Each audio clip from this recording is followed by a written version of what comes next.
Um, Thank you for inviting me, and it's wonderful to see this many people wanting to talk about historic tax credits.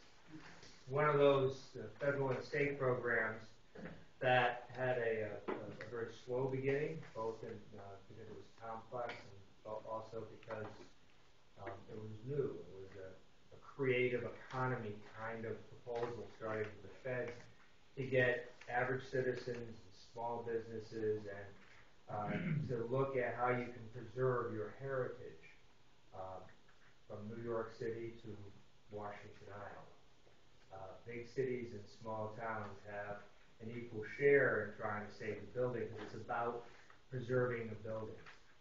And the more natural, the more historical significance it is, the better chances you have. I thought, because I'm a state senator, I can give you a little bit before I go into the ground about not so much the politics of it, but the process of how this state went from having no state historic tax credit to having one of the most healthy state tax credits in the country. It started back in the Vilsack first, basically his first term, and I just got elected into a second tour of my legislative career to the Iowa House. And a friend of mine was trying to renovate, trying to find financing for the Masonic Temple down in Des Moines. The end result is that he did find some state tax credits because we initiated the first state tax credits, and it was less than $1 million.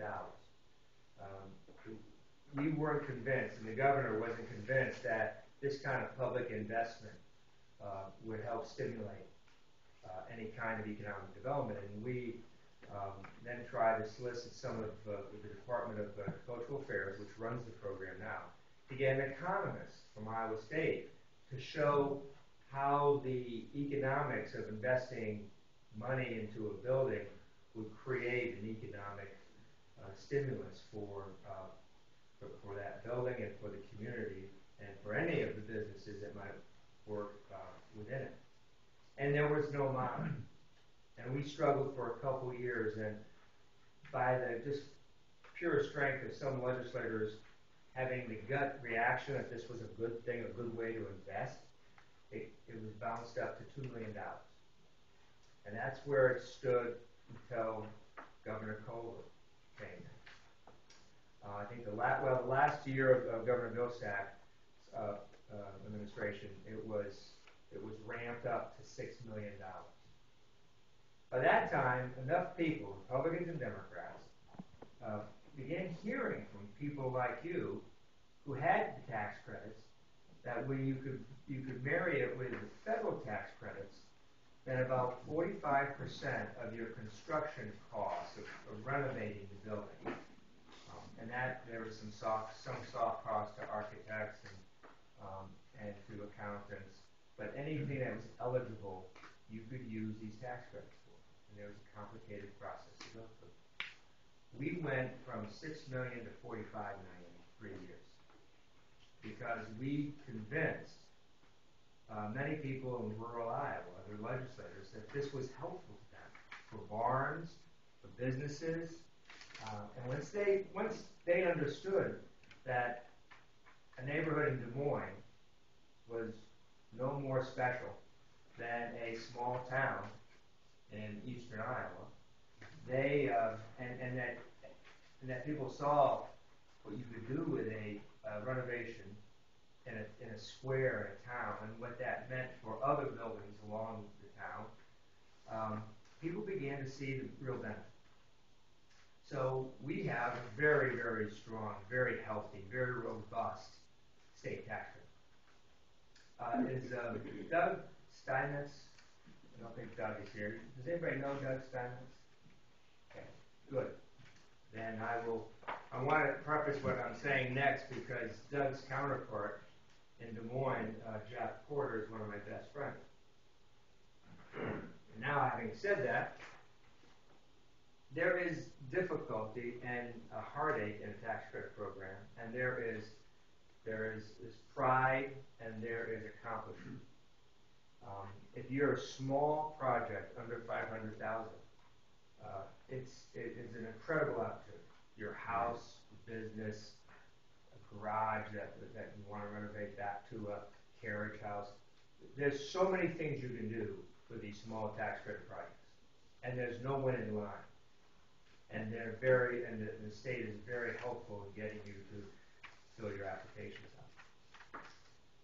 When you get into like the Brown apartments and residential or commercial, and you want to work with the feds, you've got to determine whether or not it's eligible. Now, in the Brown apartments, as in others, you have, and Emily talked about whether the building is significant or the owner of the building is significant, or the building is part of a historic district. There's at least 3 ways of getting it eligible. I had 2 commercial buildings in Des Moines. One became eligible, and I bought both of them. One became eligible very quickly. The other one did not. And I was stuck there because I didn't do my homework. That's why it's real important. There was a glass facade in the front of this building, and any of you have been in Des Moines, it's right across from the Papa John's Center. These were 2 car dealerships, and I thought that would have automatically made it historic. One that we renovated with tax credits, almost about $2.5 million of tax credits. It was a $7 million renovation. It's now finished. It's full. I've got a restaurant, offices in it. It's wonderful. It's contributing to the downtown. The other one had not when I took the glass off of the front, more than half of the front facade was gone. Now, there was enough there to replicate it, but because that one standard wasn't met, one of my best friends denied it. That's after I put a lot of money making that part 1 eligible. And you have to go through the whole historic thing, and it's interesting, and most of you would like this. It's very worthwhile. But you have to make sure that it's eligible first before you want to buy something. And your consultants, Doug Steinmetz, the SHPO office, the commission here, they will help you with all this. And they can give you and it's not very difficult, but you just have to make sure you don't go too far into it. They get too excited about it and find only that it's not eligible. I'm now renovating that building in a completely modern architectural flavor, because I have 2 major tenants that are moving in, and I was lucky. So that's coming along very nicely, and it's going to complement the neighborhood as well. But this one, the Brown, was a residential. We made it even more complicated by making it a low-income housing tax credit project as well.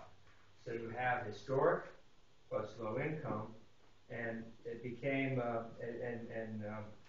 Four Oaks is now managing it, and the owner of it is a nonprofit. And so it started off in a relatively good shape. This is in the beginning of, let's say, part 3. These are the renovations, and it's a very sharp residential area. It was the studio of Grant Wood's protege, who was an artist with Grant Wood in his commune, and who ended up teaching at Cole College. And I can't. Sorry? Is that Cole? Yes. Marvin Cone. Marvin Cone. And he lived here. And because he lived here, the building became a historic structure.